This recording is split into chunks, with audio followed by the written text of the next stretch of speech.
Steve Jobs era un universitario sin dinero, dormía en el suelo de sus amigos, devolvía botellas de refresco para conseguir dinero y recorría kilómetros a pie para comer gratis en un templo budista todos los domingos. Años después, transformó un garaje en la empresa más valiosa del planeta, Apple. Pero lo que realmente cambió su vida no fue la tecnología, fue su manera de entender el dinero, el fracaso y el poder de empezar de nuevo. El sueño de un imperio. Steve Jobs nació en 1955 en San Francisco. Sus padres biológicos no podían hacerse cargo de él, así que fue dado en adopción. Creció en un hogar humilde en un barrio de clase trabajadora. De adolescente no se conformaba con jugar. Podía pasar horas desmontando aparatos electrónicos tratando de descubrir cómo funcionaban. Una mezcla de obsesión, curiosidad y rebeldía lo impulsaban siempre a ir más allá. En la universidad no encajó, se aburría en las clases que no le interesaban y no le veía sentido a gastar dinero en algo que no le inspiraba. Así que abandonó sus estudios formales, pero nunca dejó de aprender. De hecho, se colaba en clases de caligrafía fascinado por la belleza de las letras. Lo que parecía inútil, años después, le daría a los ordenadores de Apple una tipografía y un diseño único. En 1976, junto a Steve Wozniak, montó Apple en el garaje de su casa. Dos jóvenes sin recursos convirtieron placas y cables en ordenadores que cualquiera podía usar. Ese fue el inicio de un imperio. El ascenso meteórico. En menos de una década, Apple pasó de ser un garaje improvisado a una multinacional. Su salida en bolsa en 1980 fue histórica, la más grande desde Ford en 1956. Miles de empleados se hicieron ricos de la noche a la mañana, y Jobs, con solo 25 años, ya tenía más de 200 millones de dólares. Imagínate, pasar de devolver botellas por monedas a ser millonario antes de cumplir los 30. Un cambio brutal, casi imposible de asimilar. Pero lo que realmente diferenciaba a Apple era su enfoque. El Macintosh no solo era un ordenador, era diseño, era estilo e identidad. Jobs no quería vender tecnología, quería vender algo más profundo. El sentimiento de pertenecer a una comunidad distinta. Sin embargo, había un problema. Jobs era brillante, pero difícil. Su obsesión por la perfección chocaba con todo. Era exigente, duro e incómodo. Ese carácter le costaría muy caro. El golpe inesperado. En 1975 ocurrió lo impensable. La junta directiva decidió expulsarlo de Apple. Con apenas 30 años, Jobs pasó de ser millonario y visionario a un exiliado de su propio sueño. Fue un golpe devastador. No solo había perdido su empresa, sino que había perdido el control de la creación que más valor había tenido en su vida.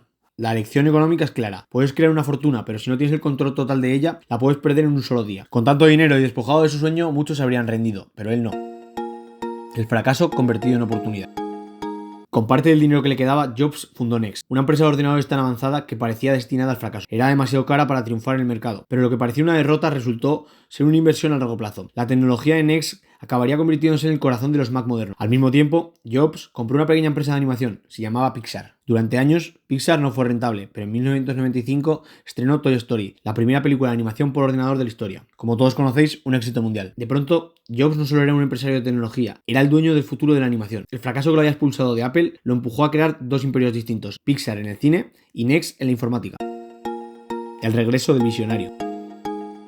Mientras tanto, Apple se hundía. A mediados de los 90 estaba al borde de la quiebra. La compañía que había nacido en un garaje estaba a punto de desaparecer. Y entonces ocurrió lo inesperado. Apple tuvo que pedir ayuda al hombre que había echado. Steve Jobs volvió en 1997, volvió sin rencor, con nuevas ideas y con la visión más clara que nunca. Simplificó el catálogo, redujo gastos y rediseñó la cultura de la empresa. Jobs entendió que la simplicidad no solo era diseño, era estrategia. Cuantos menos productos, más enfoque. Y con más enfoque vino la rentabilidad. De ahí nacieron el Mac, el iPod y finalmente el iPhone. Cada lanzamiento no solo era un producto, era un fenómeno cultural y un objeto de deseo. Apple dejó de vender ordenadores y empezó a vender sueños. Y cada sueño era una máquina de imprimir dinero. En poco más de una década, Jobs no solo salvó a Apple, la convirtió en la empresa más valiosa del planeta.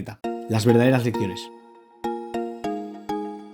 La vida de Steve Jobs nos deja algo que va mucho más allá del dinero. Nos enseñó que los fracasos no son el final, sino el comienzo de algo más grande. Que el dinero importa, sí, pero el verdadero poder está en la visión, la disciplina y en la capacidad de reinventarse. Y que la riqueza más grande de todas no es acumular millones, es dejar un legado capaz de cambiar el mundo.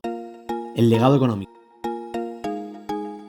Steve Jobs empezó sin nada, sin dinero, sin casa propia, sin un camino claro, y aún así cambió el mundo. Su historia nos recuerda que no necesitas nacer rico para crear riqueza, que el fracaso no es un muro, es una puerta hacia algo más grande, y que al final el dinero es solo una herramienta. Lo que de verdad importa es cómo lo usas. Así que la próxima vez que pienses que no tienes suficiente, recuerda que este joven dormía en el suelo de sus amigos, que caminaba kilómetros para poder comer gratis y que acabó fundando la empresa más valiosa del planeta. Jobs cambió la música, cambió la telefonía, cambió el cine y cambió nuestra forma de consumir, trabajar y comunicarnos. Y todo empezó en un garaje. Para mí, este hombre, además de todo lo que hemos contado, cambió el mundo literalmente cuando inventó el primer smartphone. Ya que, como sabéis, el primer smartphone, tal y como los conocemos ahora mismo, fue el iPhone, que creo que lo lanzaron en 2010 o 2011. Y es que tú ahora mismo sales a la calle y ves a todo el mundo con un teléfono en la mano. Es imposible comprender el mundo de hoy en día sin los teléfonos. Lo peor es que creo que él mismo no fue consciente de este éxito tan brutal, ya que murió al poco de sacar a la luz el primer iPhone. Pero bueno, más allá del éxito que tuvo al lanzar este primer smartphone, su historia es increíble, ya que, como veis, se reinventó varias veces a pesar de que lo echaran hasta de su propia empresa. Y no de cualquier forma, ya que, como habéis visto, este tío creó Next, que, como os he comentado, es una parte primordial de los Mac modernos. Y además, algo de lo que yo mismo no tenía ni idea, es que estuvo involucrado en Pixar y en la primera película de Toy Story. Y bueno, como os decía, yo la principal lección que sacaría de esta biografía es la capacidad de volver a empezar de nuevo y de reinventarse cada vez que algo no te sale como tú quieres. Y que cada fracaso, como os he dicho, puedes afrontarlo como lo que es un fracaso y hundirte, o tenerlo como una nueva oportunidad. Por último, deciros que el siguiente vídeo es sobre Jeff Bezos y que, como sabéis, os digo siempre, si queréis empezar a invertir, como hablaba en otros vídeos, os dejo aquí abajo los links a Trade Republic y a MyInvestor, que si os hacéis